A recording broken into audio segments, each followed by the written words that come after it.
Hi, YouTube. Hi, YouTube. I'm live. Oh my goodness. This is the first time I've ever done this. I'm so excited to be live on YouTube because my YouTube subscribers are my favorite.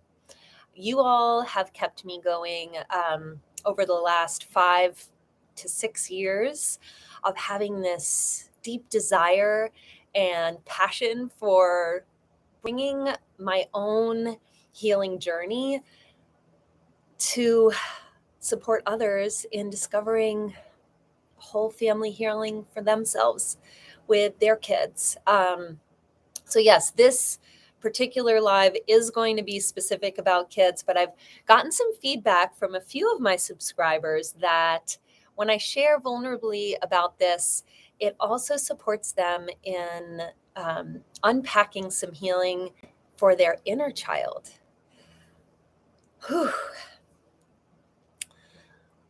I was thinking that I would start this live by reading an email I just sent. And so I'll start by saying reading my writing actually feels really vulnerable. I grew up with a diagnosis of dyslexia. So reading and writing are my Achilles heel or my kryptonite.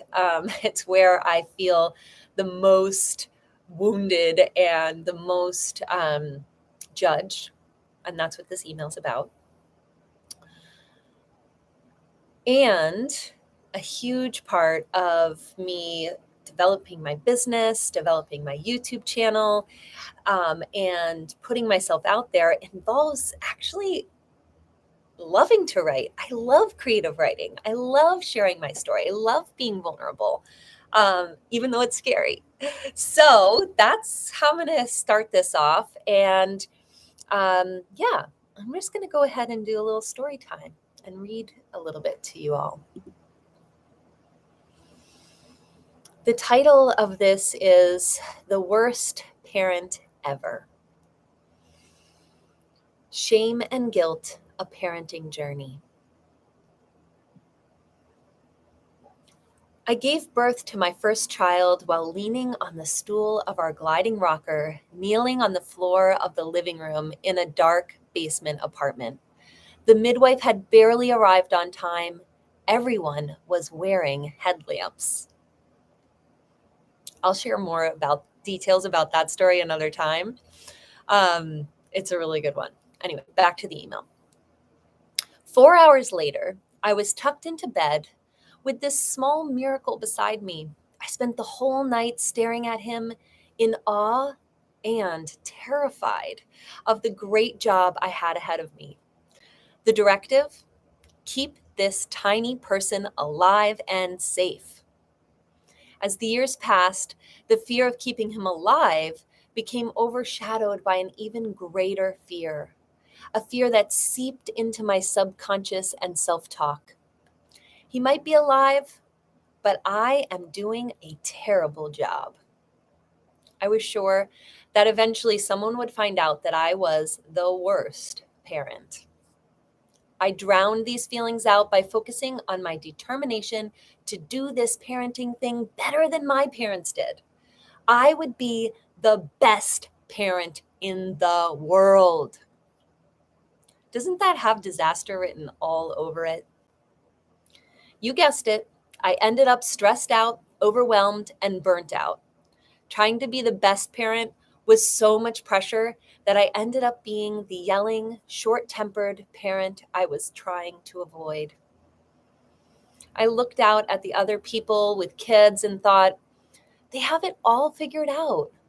They're doing way better than me. Their kids are so lucky. One day, I shared this feeling with a trusted friend. I told her how scared I was that someone would see what a fuck up I was, and I asked her how she became such a good parent. She was shocked. We sat in silence for a moment. Eventually, she shared with me her own feelings of being a failure of a mom. She even said She thought I was doing an amazing job and that she could never live up to being as good a mom as me. This one experience helped me find a little compassion for myself. I started to find little moments of acceptance for the good enough job I was doing. I stopped treating myself like the worst parent in the world, and I began to let go of my need to prove I was the best parent in the world. My friend and I found that being vulnerable together was safe. This brought me a sense of relief that translated into more patience with my kids. Over time, I began to share more openly with other parents about my failures. Sometimes I would get unwanted advice that felt like judgment. I chose to stick to talking about the weather with those folks. And sometimes I would find a listening ear who could empathize with what I was going through. These are now the relationships that I return to when the cruel voice of shame rears its ugly head. I now have a place where I can bring my biggest screw ups and still be accepted. Do you have a place like that?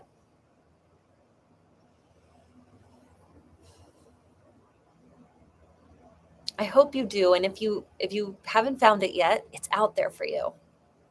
As a young parent, from the floor of my living room, covered in placenta, it was easy to assume that everyone was watching me and judging my parenting. Now, in my 40s, it can feel like it is mandatory to comply with the status quo of parenting. I promise you, it is not.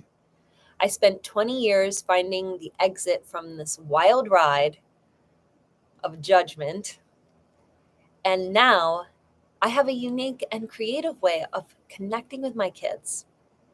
The ugly voice of shame sometimes tries to convince me that this means that I'm an outcast, but my friends tell me it's not true. And you all are my friends. It's so fun to be here with you. And thank you for witnessing me and reading my writing out loud, and also witnessing me in that part of myself that honestly still occasionally feels just like the worst parent in the world. I screw up all the time. Let's see, I'll share a recent story really quick. Um, Last night, my husband and I sat down to go over our taxes. This is a really, really stressful thing for us, or has been in the past. And we're working on reinventing the way that we connect with each other around this yearly task. And I was doing great with like letting all that like pent up frustration and anger and like old stories about my experience doing taxes. I was letting that go. Um, and we got through a bunch, like an hour, maybe even an hour and a half of doing different tasks.